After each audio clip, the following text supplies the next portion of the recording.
Cinta tak butuh saksi dalam ikrarnya, tak butuh pengakuan dalam ucapannya, juga tak butuh hukum dalam kekeliruannya.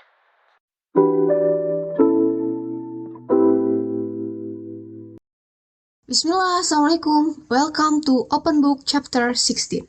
Syawal disambut dengan novel romance tuh kayaknya memang aku salah pilih genre. Harusnya tuh jangan romance gak sih? Kali ini aku datang dengan buku romance religi kelima yang aku review setelah Bait-Bait Multazam, Waalaikumsalam Pelengkap Iman, Sani dan Ataya, Saf juga, dan ini novel yang kelima yang aku review. Buat yang nyari novel romance religi boleh banget kepoin playlist aku di YouTube buat tahu review bukunya sebelum beli. Buku kali ini judulnya Tajwid Cinta Haduan Kafia, karyanya Lebah Ratih. Dari judulnya aja tuh udah tercium bau-bau romansnya nih. Beli buku ini tuh satu paket, 4 buku gitu gara-gara iklan penerbit Sinar Kejora yang seliweran di Instagram. 2 buku ini dan 2 buku lagi aku pernah jadikan hadiah giveaway di Instagram dan gak sempet di-review. Kita ke identitas buku terlebih dahulu, terbit di tahun 2017 dan aku baru sempat baca tuh di 2002 sekarang. Telat banget memang, dan yang lebih mengejutkan lagi, buku ini tuh ditulis oleh penulisnya di tahun 2013. Direvisi di tahun 2016, jadi latar waktu dan suasana pun akan cenderung kerasa banget tahun 2013-nya. Masih booming handphone Nokia, masih pakai SMS, masih pakai telepon pakai pulsa, dan suasana-suasana lainnya yang bikin flashback.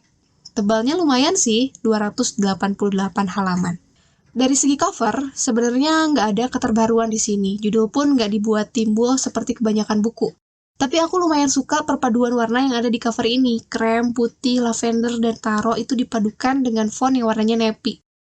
Tapi, kalau dari segi gambar yang dijadikan cover, tempat tidur gitu, aku ngerasa gambarnya nggak sesuai dengan isi novelnya yang lebih ke aktivis dakwah kampus dan bakti anak lelaki terhadap ibunya. Aku ngerasa risih aja gitu kalau bawa buku ini di tempat terbuka tuh. Ambiguitas covernya tinggi, jadi orang ngiranya aku baca buku yang enggak, padahal isinya iya, enggak deh, isinya bersih gitu. Ada 2 testimoni dari 2 orang hebat yang berbeda. Yang pertama itu di bagian depan kanan atas ini dari Setia Furqon Khalid, motivator spesialis jodoh dan pernikahan. Dan yang kedua itu dari Pipit Senja di bagian belakang. Yang ini. Teman-teman yang berkecimpung di dunia sastra pasti nggak asing banget dengan nama pena Pipit Senja. Atau nama aslinya tuh Ibu Eti Hadiawati Arif. Beliau itu penulis yang melegenda, selain novelis, penyair, cerpenis juga, penulis buku anak juga. Karena aku tuh pernah di mata kuliah Entrepreneurship Literasi Bahasa 2 ada tugas menyunting buku terbitan sebelum tahun 1990. Dan waktu nyari penulis yang produktif menulis sebelum tahun tersebut, nama pena Pipit Senja ini sering banget muncul. Kita ke sinopsis singkat dulu. Maaf banget nih kalau pas penyampaian sinopsis aku agak spoiler dan lebih ke kayak nyeritain gitu. Karena lebih enak aja dan gampang aja menyampaikannya. Nggak kaku dan supaya kalian lebih tertarik buat baca bukunya. Buku ini disampaikan dari sudut pandang orang pertama, tokoh pertama, yaitu Haduan. Jadi narasinya dari sudut pandang tokoh utama, pakai pronomina persona aku. Bakalan cocok banget buat teman-teman yang pernah merasakan menjadi aktivis kampus, aktif banget di LDK, lembaga dakwah kampus gitu. Haduan ini dikisahkan tinggal di Kalimantan, mulai dari SD sampai SMA itu dia sekolah di tempat kelahirannya. Sebelum akhirnya, Haduan ini keterima kuliah di Kota Hujan, Bogor. Dan Haduan ini dari SMA memang sudah menjadi seorang penulis, banyak menerbitkan buku dan cerpen. Dia meninggalkan tempat tinggalnya, dan ibunya yang memiliki kanker, meninggalkan dengan izin dan ridho orang tua tentunya, untuk menempuh pendidikan dan mengejar cita-citanya. Nah, Haduan ini digambarkan sebagai sosok yang soleh, taat orang tua, sering jadi ketua acara, sering jadi imam sholat di kampus, jarang berinteraksi dengan perempuan, agak pendiam juga. Aku yakin sih semua kampus itu punya nih modelan mahasiswa begini. Haduan ini ketemu dengan sosok Hasya di kampus, perempuan yang juga 11-12 dengan karakternya Haduan. Soleha, berprinsip, sangat menjaga diri, aktivis dakwah kampus juga. Tapi jangan terkecoh, ingat nama judul novel ini Haduan Kafia, bukan Haduan Hasya. Jadi sudah dapat ditebak ya bagaimana mereka akan berakhir. Haduan ini mati-matian menghindar dari perasaannya sendiri gitu, banyak menghindar dari Hasya, meskipun 2 insan ini tuh sama-sama memiliki kecenderungan satu sama lain. Dia menunggu untuk siap dan layak dalam tanda kutip. Menjemput pasangannya, mereka sama-sama memendam cinta dalam doa. Hingga akhirnya saat wisuda usai dilaksanakan, gelar sudah mengiringi di akhir nama, Haduan ini hendak menyampaikan niatnya pada ibunya ini di seberang pulau sana bahwa dia ini memiliki dambaan hati dan ingin melamar Hasya. Tapi di telepon ibunya meminta Haduan untuk segera pulang ke kampung halaman. Karena ibunya ini memiliki jodoh yang terbaik versi ibunya itu untuk Haduan. Dan Haduan ini tipe anak yang gak bisa bilang enggak ke ibunya, apalagi mengingat kondisi ibunya yang lagi kanker saat itu, dan ayahnya yang memang udah pergi lama. Sekilas agak klise ya, lagi-lagi perjodohan dengan alasan kesehatan orang tua, juga bakti. Padahal ada hak untuk berbicara baik-baik dan menolak di sana. Haduan ini tentu memilih memberikan jawaban iya pada ibunya dan pulang kembali ke tanah kelahirannya meninggalkan Hasya dan segala angan manis di kota hujan tersebut. Dia menikahi Kafia, perempuan yang jauh sekali dari Hasya. Wanita karir, tidak berhijab, bersolek dan bahkan mengenakan wewangian di hari pernikahannya. Dan itu bikin Haduan membandingkan Kafia dengan Hasya dan bikin Haduan secara nggak langsung risih juga. Sangat amat berkebalikan dengan wanita yang diidam-idamkan Haduan. Waktu pun berlanjut dengan sendirinya dan agak berlangsung kejam sebenarnya buat Haduan. Setelah menikah, dia sama sekali tidak mempedulikan Kafia. Temannya Zaki malah mengaku kalau dulu mereka menyukai perempuan yang sama, yaitu Hasya. Jadi Zaki ini teman kuliahnya Haduan. Dan Hasyanya sendiri malah menikah dengan orang yang ternyata saudaranya Haduan juga, saudara jauh gitu. Namanya Kak Fasya dan dikisahkan tinggal di luar negeri. Nah, di tengah huru-hara perasaan, ibunya Haduan ini meninggal dunia juga. Itu jadi pukulan keras buat dia. Sebulan, 2 bulan tuh tenggelam dalam rasa kehilangan. Sampai akhirnya, Haduan menyadari ada orang yang lebih rapuh dari dia setelah episode kehilangan itu. Kafia lebih merasa kehilangan dari Haduan setelah kematian mertuanya itu.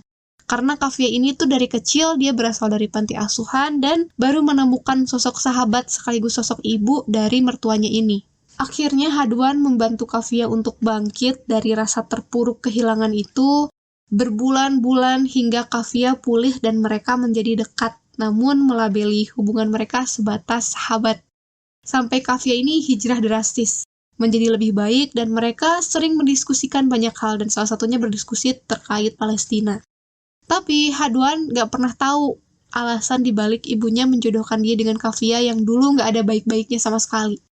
Usut punya usut, ternyata ibunya Haduan ini ketemu Kafia di tempat kemoterapi kanker sebagai sesama pasien.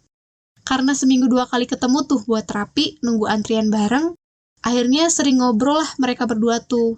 Kafia ini orangnya baik banget dan cerdas, tapi dia belum kenal dengan agama aja. Jadi Kafia ini mengidap kanker juga, kanker yang sama dengan ibunya Haduan. Endingnya lumayan ketebak sih, Hadwa dan Kafia itu saling suka, punya anak, tapi Kafianya meninggal, dan akhirnya Haduan berjodoh lagi dengan Hasya. Ya, begitulah konsep takdir biasanya. Bukan tentang apa yang kita mau terjadi saat itu, tapi takdir yang kita mau tuh bisa jadi datangnya nanti setelah bertahun-tahun lamanya di waktu yang bahkan lebih tepat. Atau malah nggak terjadi sama sekali karena memang nggak baik gitu buat kita. Yang aku suka dari novel ini diksinya cakep banget. Sastranya tuh ngena, apalagi disampaikan dari sudut pandang laki-lakinya. Menduduki nominasi novel religi kedua tercakep diksinya setelah novel Bait-Bait Multazam. Tentu saja sependek novel-novel yang baru aku baca ya. Di bagian-bagian awal tuh aku dibuat terpukau dengan narasi yang dibuat sangat amat apik. Penulisnya berhasil menggambarkan sosok pemikiran seorang laki-laki yang merupakan aktivis dakwah kampus dengan diksinya yang sangat amat banyak unik gitu. Hal yang aku kurang suka dari novel ini, show and tell-nya kurang seimbang. Karena tadi ya, diksinya cakep, aku ngerasa narasinya kebanyakan dibanding dialognya. Meskipun novelnya tetap bisa dipahami. Lalu, meskipun ini dari sudut pandang orang pertama, terlalu banyak point of view-nya. Ada sudut pandangnya Haduan yang dominan, ada sudut pandang Hasya yang juga digambarkan, sama ada sudut pandang Kafia juga, kebanyakan gitu. Padahal sudut pandang Hasya dan Kafia ini pendek-pendek, nggak pernah nyampe 1 bab. Alangkah lebih baik kalau dibuat dari sudut pandang Haduan aja semua gitu. Selanjutnya, yang aku kurang suka, alurnya itu seperti seluncur. Aduh, sangat disayangkan. Aku udah memasang ekspektasi di awal, dibuat terpesona dengan diksi, lalu dikecewakan di bagian akhir. Di awal-awal tuh alurnya tertata rapi, ritmenya pas, dan di akhir itu kayak konflik semua dimunculkan dalam waktu yang terlalu singkat. Jadi kayak seluncuran gitu, kayak, kok bisa tiba-tiba gini, gitulah. Terlalu cepet. Konfliknya juga terlalu meluas menurut aku. Ada beberapa konflik yang gak ada sangkut pautnya dengan Haduan Kavia yang sebenarnya gak perlu dimunculkan di buku ini. Untuk teknis sih hanya ada beberapa typo seperti ini, dan ada font yang belum diubah oleh editornya. Seperti ini terlewat sih. Fontnya total menggunakan Calibri. Ada bagian yang masih Times New Roman, berasa baca skripsi saya. Untuk harganya, di toko official penerbit itu agak lumayan, 129.000, tapi aku bakalan cantumkan 2 link di description box nanti sama link yang harganya affordable tapi ori. Next, kita review buku apa lagi nih? Boleh komen di bawah. Thank you for watching and fi amanillah.